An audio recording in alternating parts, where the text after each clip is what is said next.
le ve. Ahora, no le va a meter. Él no le quiere dar. Él no le quiere tirar. Él no le quiere dar.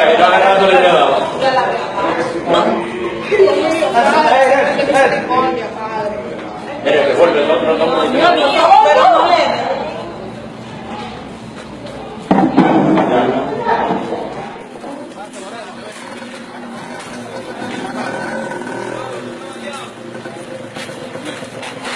vaya por eso. Hermano, ¿qué fue lo que te pasó? ¿Qué viejo? ¿Qué te agredieron?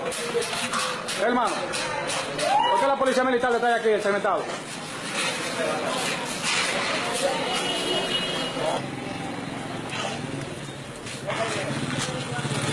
Vamos para abajo, vamos para abajo.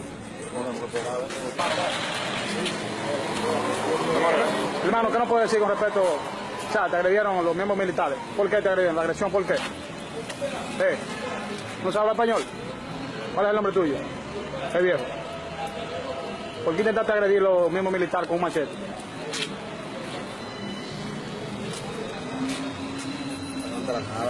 ¿Qué no puedes decir? ¿Tú no hablas español? ¿Qué tamaño? Eso es de él. Comando, ¿qué no puede decir con respecto a la situación? No, yo no estoy autorizado a dar ningún... Pero un dato específico, ¿por qué él intentó agredirlo a ustedes con un machete? Bueno, él sabrá. ¿Y el machete específicamente, dónde está? El machete lo tenemos ya. Allá, ok. ¿Lo van a llevar para dónde? Policía, vamos a ir a la policía. Ok.